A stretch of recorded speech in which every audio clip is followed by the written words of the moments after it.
Matthew 24. Jesus went out from the temple and was going on his way. His disciples came to him to show him the buildings of the temple. But he answered them, "You see all of these things, don't you? Most certainly I tell you, there will not be left here one stone on another that will not be thrown down." So they're leaving the temple after Jesus has been doing all of this stuff with the people in the temple, talking about the religious leaders and going through all that stuff. Go back and watch those videos if you need a refresher on that. But basically now he's saying, hey, look, the temple itself, it's going to get destroyed. Now, this temple was beautiful. This is the second temple. And so it is white. It's got gold on the top. It apparently was like just super blindingly bright. It was like this beacon on a hill. And so it's this thing that people can see cut for miles. It's this beautiful thing. And the disciples are like, isn't this impressive? Isn't it cool? And Jesus is like, this thing's getting destroyed. And of course, nobody expects that. This is God's house. It's not going to get destroyed. Why would that happen? Come on now. And while it is true that there was some massive destruction of the temple, in fact, they did start taking apart the stones one at a time, because after it was burned, and whether they set it on fire or not intentionally is nobody knows. But after it burned, with the gold up there and all that, the Romans actually were taking apart the stones to get at the gold in between them, apparently. So that was a thing that happened. Now, are there still some stones left on top of each other?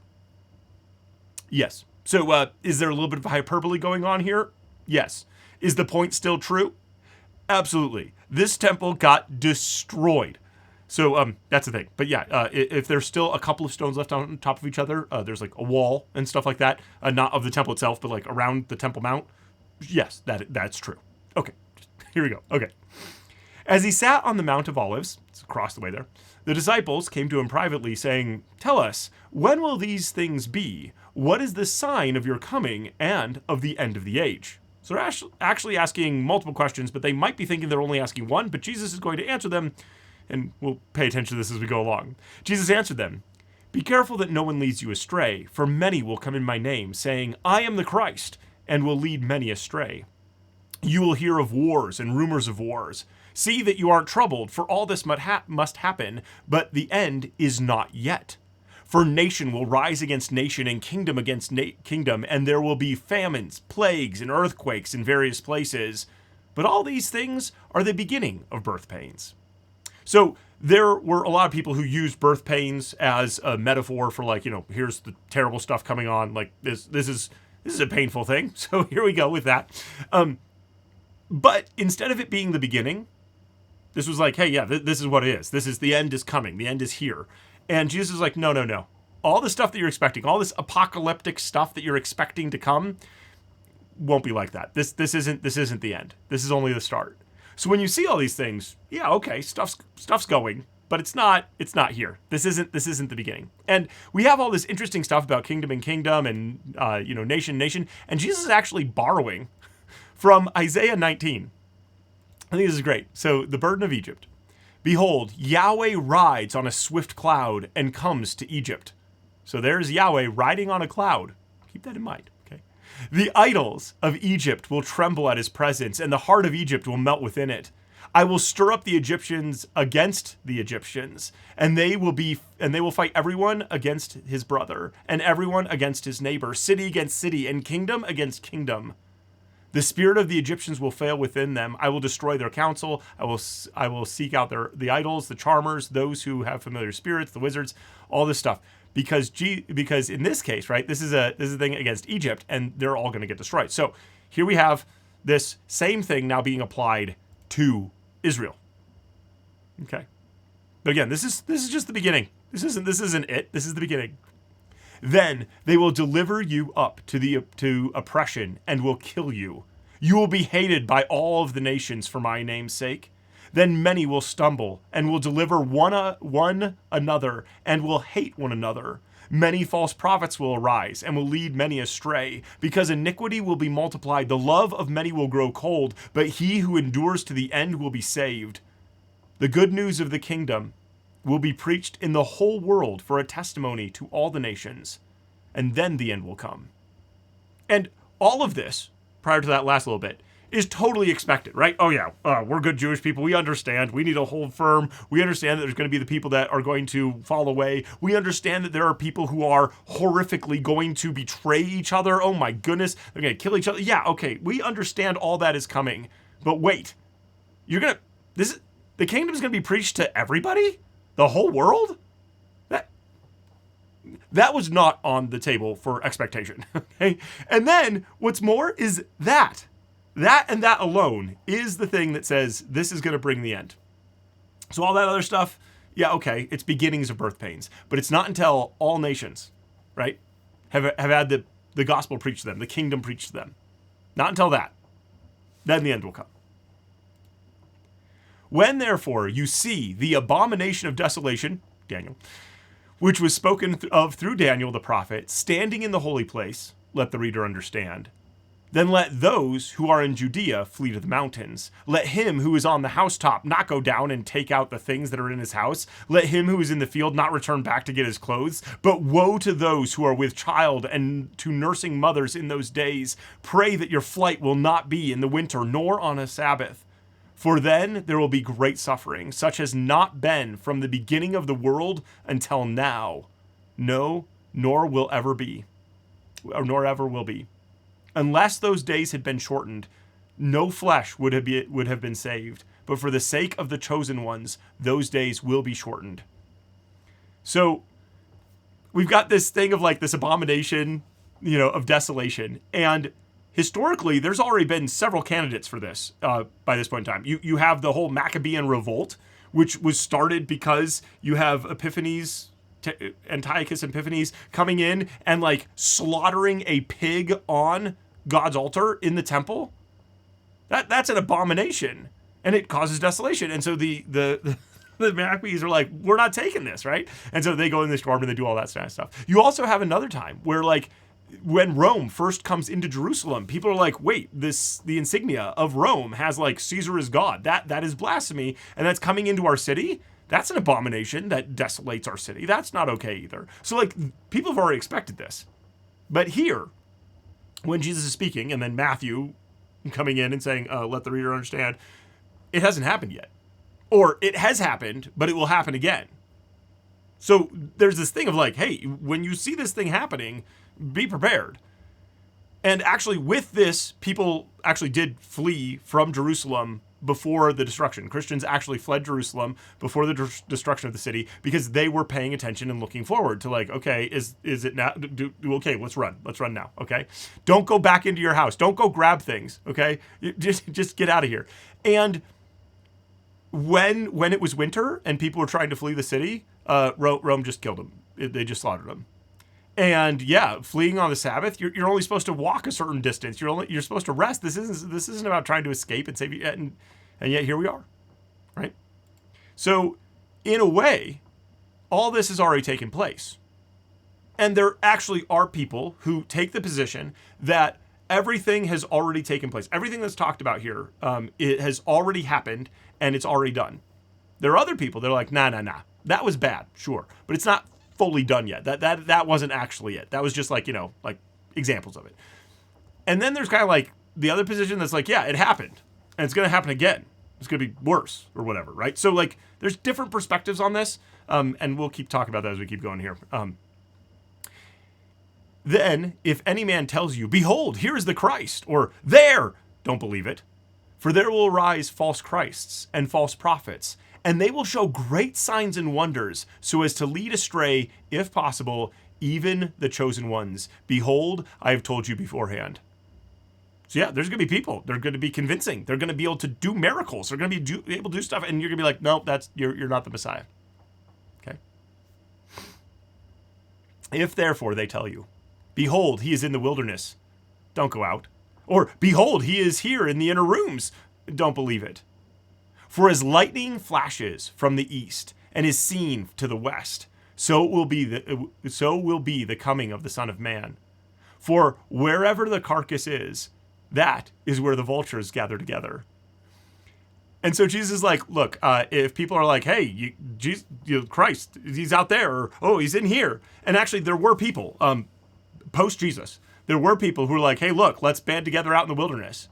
And then they got slaughtered by the Romans. And there were people who were like, "Hey, let's band together in the temple here. I'm the Messiah. I'm the one who's going to lead you." And they got slaughtered. And Jesus is like, "Look, if you're here trying to accomplish some kind of worldly mission, this isn't it." And as we've talked many times throughout Matthew, Jesus' kingdom is different. It is not what people expected. And so Jesus seems to be setting up this thing of like, hey, guys, if you're expecting kingdom stuff that everybody else would be expecting, then this isn't it. So don't be looking around being like, oh, is that it? Is that it? Because when it happens, it's going to be obvious. It's going to be filling up the whole sky. It's going to be so clear when the Son of Man comes. All right. And then he has this, wherever the carcass is, that's where the vultures gather. And so either he's talking about, when a vulture, like a false messiah comes, there's going to be a lot of carcasses. Like that's just how it goes. It's like it's just death. It's just going to be death around there. Or it's talking about when he comes, there's going to be a lot of death. That verse is a little bit weird. And I didn't see anything where I was like, oh, now that makes way more sense. But it does seem to be like, graphically, things are going to be bad. But immediately after the suffering of those days, and again, those days, because we have this thing with like Daniel up here, got all these Daniel references and stuff. So those days, in addition to, Day of the Lord kind of imagery and that kind of stuff, but it's also like, it also seems to be that it's related to those days of Daniel. Okay, so, but immediately after the suffering of those days, the sun will be darkened and the moon will not give its light. The stars will fall from the sky and the powers of the heavens will be shaken. And then the sign of the Son of Man will appear in the sky. Then all the tribes of the earth will mourn, and they will see the Son of Man coming on the clouds of the sky with power and great glory. He will send out his angels with a great sound of a trumpet, and they will be gathered together, and they will gather together his chosen ones from the four winds, from one end of the sky to the other. And so here we have Jesus taking two passages in Isaiah and linking them together, using them together here with this kind of thing. All right. And so similarly, it's these days and the stuff that's going on there. And this idea of the powers of the heavens, it's actually clearer in this translation than maybe yours, because we have these stars will fall. And that might be, of course, an astronomical phenomenon, right? Where like you literally see stuff falling out of the sky. Or it could be referring to, supernatural powers or like, leaders who are like, losing their authority. Because it does relate to that. That star imagery is also part of that. So like what specifically this is referring to is up for discussion and debate, and people have very different opinions on all of this. And we're not going to solve all of that here in this video. It's something to study, and maybe we'll study more when we're like in Isaiah or something. Like right now, here it is. There's different views on that kind of stuff. Okay, but when the Son of Man appears, okay, it's gonna be loud. It's gonna be obvious. It's gonna be this thing. Okay, and the Son of Man is coming on the clouds, and people are gonna mourn because they're gonna be like, well, okay, yeah, here he is. He's here, and that coming on the clouds, right? We already read Isaiah, right? We already read Isaiah 19. Yahweh rides on the swift cloud. Yahweh is the cloud rider, right? Okay, so the Son of Man now is linked with Yahweh, and we have this also in Daniel, right? Where he says, and we've covered this before, right? Daniel 7, I saw in the night visions, and behold, there came with the clouds of the sky one like a son of man. And he came even to the Ancient of Days, and they brought him near before him. Dominion was given to him, and glory, and a kingdom, that all the peoples, nations, and languages should serve him. His dominion is an everlasting dominion, which will not pass away, and his kingdom one that which will not be destroyed. And so we have this thing of the Son of Man coming on the clouds with power. This is the Son of Man, who's also Yahweh, connected. Okay, here he is. Okay, and he's gathering them from one end of the sky to the other. Others have from one end of the heavens to the other. Like it's everywhere. He's bringing everybody. He's bringing everybody. Okay. Now, from the fig tree, learn this parable. When its branch has now become tender and produces its leaves, you know that the summer is near. Even so, you also, when you see all these things, know that he is near, even at the door. Most certainly I tell you, this generation will not pass away until all these things are accomplished. Heaven and earth will not pass away, but my words will not pass away. Okay, so Jesus is again pulling back to that fig analogy, which we had that really weird encounter. In that case, he was talking about the religious leaders losing their authority. Now he's saying, okay, think about that fig tree again, right? The fig tree was the only one, apparently, the only plant the only tree in Palestine that loses its leaves. It's the only deciduous tree. And so it's the one that like, hey, spring is coming because we see these shoots coming up. So Jesus is like, hey, similarly, when you start seeing all this stuff, you'll be like, oh yeah, look, it's near. Just like that tree over there is telling us that the seasons are changing, right? And then we get to this weird verse. Most certainly I tell you, this generation will not pass away until all these things are accomplished.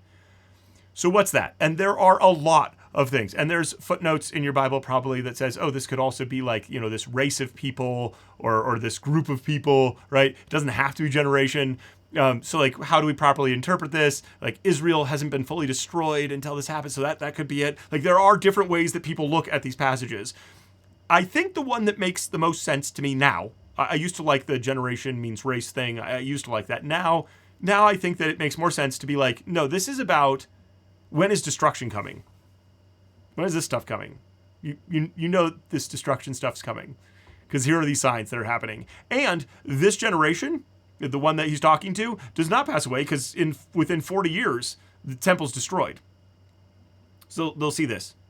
But of course, this doesn't address everything, right? Because the he doesn't come right on the clouds yet, all that stuff. So like, what's exactly going on? What's he addressing? Up for discussion and debate. People, have very different views on this stuff, okay?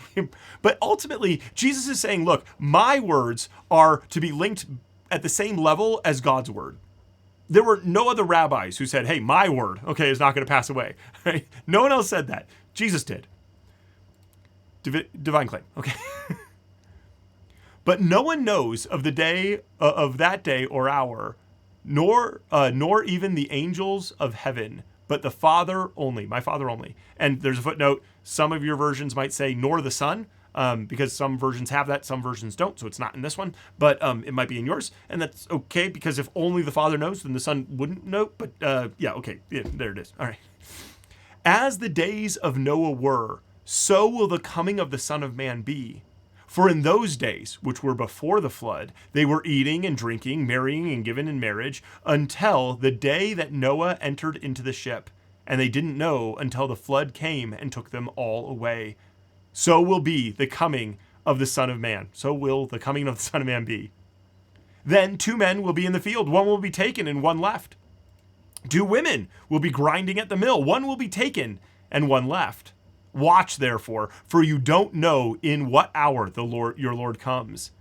But know this, that if the master of the house had known in what watch of the night the thief was coming, he would have watched and would not have allowed his house to be broken into. Therefore, also be ready, for in an hour that you don't expect, the Son of Man will come. And so, Jesus has said, when's this all going to happen? Here, I'll tell you when the destruction stuff is coming. Now, when am I coming? No one knows. No one's got that. Okay. No one has that. It's going to be like Noah, right? Noah's prepping, but nobody else is. They're just living their lives. They're doing their thing. And then suddenly, boom, it's there and they miss it. So are you going to be like Noah and prepare? You're going to be building that ark? Are you going to be doing what you're supposed to be doing? Are you waiting? Okay. And then it's got this 2 men and 2 women thing. One's going to be taken and the other left. And of course, growing up, that was always like, oh, the rapture. One person's gone and the other person's like, whoa, what happened? Okay. That's one view. Another view is that it's one person's going to be taken away and destroyed, and the other person's going to be left behind and being like, whoa, I'm glad I missed that. Another view is that one person's going to be taken away to safety while the other person is destroyed. So like people have different views on this. Sorry. There you go. There's different views on how this works, okay? But the main point remains. You need to watch and pay attention like a person. Okay, yeah. If you knew what time the robber was going to come, would you be like, yeah, okay, I'll let my house get robbed? No. If you're like, oh, I know you're coming at 11. Well, then I'm going to be ready for you, all right? We're going to get you. But you don't know. So Jesus is coming like a thief in the night, right? That's that phrase, right? Jesus is coming. You don't know when. So be ready. Just be ready all the time, right? Okay. Who then is the faithful and wise servant whom his Lord has set over his household to give them their food in due season? Blessed is that servant whom his Lord finds doing so when he comes. He's like, look, if you've been given a job and you're actually in charge of everything, you should do that. It'll be great for you when the king comes back, when the man comes back, right? When the Lord comes back. Most certainly I tell you, he will set him over all that he has. Hey, church, we've been given a job to do. Are we going to be faithful and wise with that? But if that evil servant should say in his heart, my Lord is delayed in coming, and begins to beat his fellow servants, and eat and drink with the drunkards, the Lord of that servant will come in a day when he doesn't expect it, and in an hour when he doesn't know it, and he will cut him in pieces and appoint his portion with the hypocrites. That is where the weeping and grinding of teeth will be. That cut him into pieces. Like, are we living in such a way where we're doing what the Lord wants? Or are we beating people and just doing what we want and all that kind of stuff as a church? Like globally, not like you're like globally. Are we as followers of Christ doing what the master has set us to do? Or are we treating people badly? I don't think it'd be good to be cut into pieces and then thrown out with the hypocrites and the weeping and gnashing of teeth, grinding of teeth, because you're in so much pain. Yeah, I don't think that's good. Okay. 25. Then the kingdom of heaven will be like 10 virgins who took their lamps and went out to meet the bridegroom. 5 of them were foolish and 5 wise. Those who were foolish, when they took their lamps, took no oil with them, but the wise took oil in their vessels with their lamps. Now, while the bridegroom was delayed, they all slumbered and slept. But at midnight there was a cry, behold, the bridegroom is coming, come out and meet him. Then all those virgins arose and trimmed their lamps. The foolish said to the wise, give us some of your oil, for our lamps are going out. But the wise answered, saying, what if there isn't enough for us and you? You go rather and to those who sell and buy for yourselves. While they went away to buy, the bridegroom came, and those who were ready went in with him to the wedding feast, and the door was shut. Afterward, the other virgins came, saying, Lord, Lord, open to us. But he answered, most certainly I tell you, I don't know you. Watch, therefore, for you don't know the day nor the hour in which the Son of Man is coming. So Jesus is like, okay, you don't like this thief? You don't like this, like, oh, you've been put in charge of you're the slave in charge of the house? Okay, fine. You're like bridesmaids, okay? And apparently, women were like, this was like a fear for girls in this day and age. Like, oh man, what if I mess up the being the bridesmaid thing? Like, what if I mess this up? So Jesus playing on that too. He's like, look, it's like you weren't prepared. Are you prepared? Are you ready now when he comes? Or are you like, oh no, I need to go do something now that you're coming. Let me go do something. Watch and be prepared. Be wise. Because otherwise, he says, I don't even know who you are. You missed it. What are you doing? For it is like a man going into another country who calls his own servants and entrusted his goods to them. To one he gave 5 talents, to another 2, to another 1, and to each according to his own ability. Then he went on his journey. Immediately he who received the 5 talents went and traded with them and made another 5 talents. In the same way he also who got the 2 gained another 2. But he who received the 1 talent went away and dug it in the earth and hid his Lord's money. So, how much is a talent? It's a lot of money. We can't. It's hard to know how much money looking back, and then also people didn't have as much money. So even if you're like, hey, it's like thousands and thousands of dollars. Well, okay, that's like millions. Okay, go with millions. Just go with millions. Okay, so this guy is like, hey, I've got a lot of here. I'm entrusting it to you, and they immediately double it if they do something with it. But the other guy's like, I need to protect it. I'm not. I'm gonna go bury this because they don't have banks. They don't actually have a place to go keep your money safe, so the safest place is to put it in the ground. We've talked about this before. And with that, then, we can still actually find troves of cash and stuff today. Pretty awesome, where like no one found it again. So he goes and does that. Now, after a long time, How long has it been? A couple thousand years? Okay. The Lord of those servants came and settled accounts with them. He who received the 5 talents came and brought the other 5, saying, Lord, you delivered to me 5 talents. Behold, I have gained another 5 talents in addition to them. His Lord said to him, Well done, good and faithful servant. You have been faithful over a few things. I will set you over many things. Enter into the joy of your Lord. He also who got the 2 talents came and said, Lord, you delivered to me 2 talents. Behold, I have gained another 2 talents in addition to them. His Lord said to him, Well done, good and faithful servant. You have been faithful over a few things. I will set you over many things. Enter into the joy of your Lord. And this joy of your Lord thing is like party, like welcome to the party. Like, come on, let's go celebrate. Let's go have a party together. And then also I think it's great that's like, hey, I gave you a few things, like millions of dollars. Good job. Like a few things. And the fact that that the response in both cases is identical doesn't mean that like, hey, you needed to do a certain amount of good. Like you needed to do something. No, it's, hey, what did God give you to do? If you did what he told you to do, then good job. He also who received the 1 talent came and said, Lord, I knew that you are a hard man, reaping where you didn't sow and gathering where you didn't scatter. I was afraid and went away and hid your talent in the earth. Behold, you have what is yours. So this guy doesn't like his master very much. He's like, you're not a very nice guy. And here, take it back. It's out of my hands. You go. But his Lord answered him, You wicked and slothful servant. You knew that I reap where I didn't sow and gather where I don't scatter. You ought therefore to have deposited my money with the bankers. And at my coming, I could have received back my own with interest.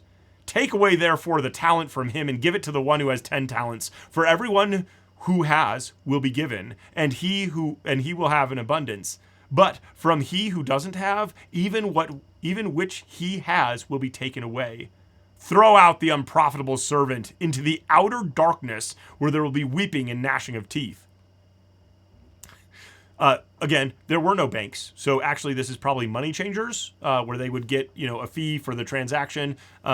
If they were investing and they were actually charging interest, that's actually against the code of the Old Testament. So like, okay, but that totally happened too. So like, what's going on exactly with this? But basically, the point is like, you could have at least done something with it, but you didn't.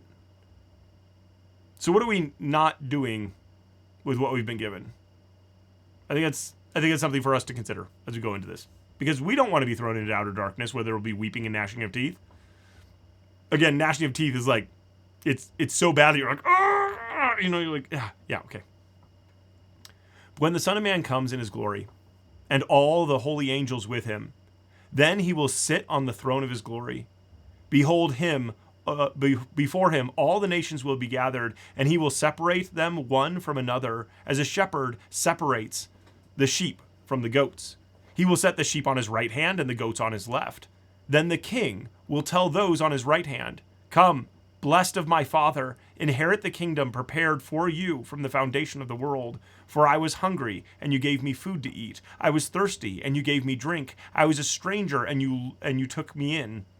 I was naked and you clothed me. I was sick and you visited me. I was in prison and you came to me. Okay, so he's separating, right? Famous sheep goats thing.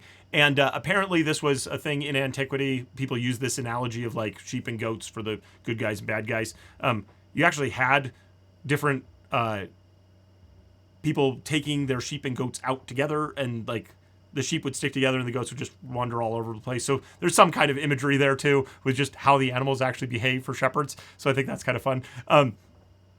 But now he's saying, hey, come on in. And there's this fun thing, right? About the king will say, blessed of my Father, right? So like the king is saying, blessed of my Father. Like, I think that's fascinating, right? Okay. But he basically says, hey, you did good stuff. And the righteous will answer him, saying, Lord, when do we see you hungry and feed you, or thirsty or give you drink? When do we see you as a stranger and take you in, or naked and clothe you? When did we see you sick or in prison and come to you? Like, what are you talking about? That never happened. We're so confused. The king will answer them, most certainly I tell you, because you did it to one of the least of these my brothers, you did it to me. Then he will say to those on his left hand, depart from me, you cursed, into the eternal fire, which is prepared for the devil and his angels. For I was hungry, and you didn't give me food to eat. I was thirsty, and you didn't give me drink. I was a stranger, and you didn't take me in. Naked, and you didn't clothe me. Sick and in prison, and you didn't visit me. Then they will answer, Lord, when do we see you hungry and thirsty and a stranger or naked or sick or in prison? It didn't help you. Then he will answer them saying, most certainly I tell you, because you didn't do it for one of the least of these, you didn't do it to me. These will go into eternal punishment, but the righteous into eternal life. So a couple things. In Isaiah 58, we have this passage where it says, isn't this the fast that I have chosen? To release the bonds of wickedness, to undo the straps of the yoke, and to let the oppressed go free, and that you break every yoke. Isn't it to distribute your bread to the hungry, and that you bring the poor who are cast out to your house? When you see the naked, that you cover him, and that you do not hide yourself from your own flesh. Then your light will break out in the morning, your healing, and all that kind of stuff. Okay, so Isaiah has this thing that's very closely linked to this whole thing about eating and giving food and drink and shelter and visiting people and all that kind of stuff, because God doesn't watch his show. And so there's these other people like, what do you mean? We never missed you on that. We were doing our good religious stuff. He's like, did you actually take care of people though? And the question of which people, who are these people? Okay, who are the least of these, right? Is it believers? Is it missionaries? Is it believers who are in financial, distress or are being persecuted? Is it everybody who might be poor? There is debate about this. So, you can look into commentaries about what they think. Which ones do you like about that? But there's that. The other thing is that we have this whole thing about like eternal fire, okay? Eternal punishment, and eternal life. And this actually also goes back to like Daniel 12. We've already been here in Daniel 12, okay, where it says, at that time, Michael will stand up, the great prince who stands for the children of your people, and there will be a time of trouble, such as never was since there was a nation, even to that same time. At that time, your people will be delivered, everyone who is found written in the book. Many of those who sleep in the dust of the earth will awake, some to everlasting life, and some to shame and everlasting contempt. Okay, so we actually have this imagery here of like the time of trouble and how it's terrible, and it's like we've never seen it before. So we've actually already hit that in chapter 24, and now we're in 25, and we have this idea of eternal life and eternal death, and that's that's here from Daniel as well. So I think that's interesting. We've kind of been in Isaiah and Daniel through this whole time as we've been going through this. All right, that was a lot, but we've punched through this, so hopefully you learned a thing or two, and we'll continue on next time.